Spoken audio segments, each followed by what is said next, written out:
देखिए, जिन लोगों ने बाबा साहब आम्बेडकर का अध्ययन किया है ना, बाबा साहब आम्बेडकर एक बहुत बढ़िया बात बताते थे और हमारे देश के राजनेताओं ने उसकी अनदेखी की है।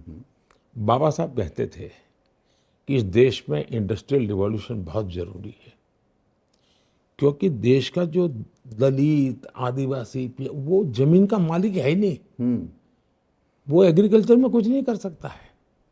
उसके लिए इंडस्ट्रियल रिवॉल्यूशन का हिस्सा बनना बहुत ज़रूरी है और इसलिए मैं मानता हूं कि भारत में हमें और एग्रीकल्चर पर जितना बोझ हम कम करेंगे, आज उस पर बोझ बहुत है, उस पर बोझ कम करने की ज़रूरत है जी। बोझ कम करने के लिए कानून काम नहीं करता है, डाइवर्सिफिकेशन करना पड़ता है। डाइवर्सिफिकेशन तब होता है कि जब आपकी डिसेंट्रलाइज वे में इंडस्ट्रियल नेटवर्क हो। तो अगर दो बेटे हैं तो एक बेटा इंडस्ट्री के काम में चला जाएगा, एक बेटा की खेती संभालेगा, तो खेती पर जो बोझ है वो थोड़ा कम हो जाएगा। तो एग्रीकल्चर को वायबल बनाना, मजबूत बनाने के लिए भी इंडस्ट्रियल डेवलपमेंट जरूरी है।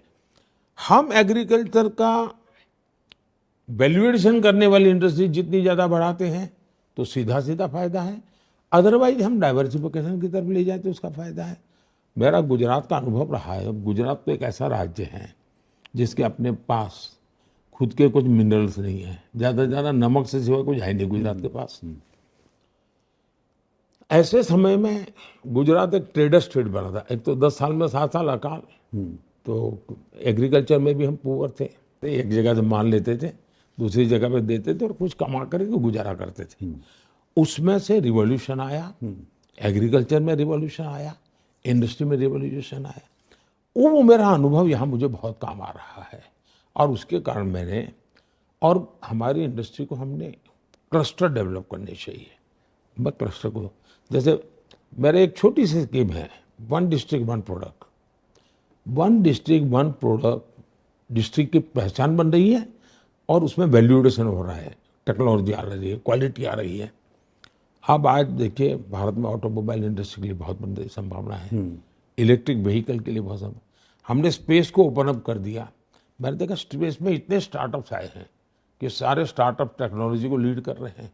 यानी हम मोबाइल फ़ोन इम्पोर्टर थे जी, आज हम मोबाइल फ़ोन के दुनिया के सेकंड लार्जेस्ट मैन्युफैक्चरर हो गए हैं। बिल्कुल। और हम दुनिया के अंदर आज हमारा आईफोन एक्सपोर्ट कर रहे हैं जी।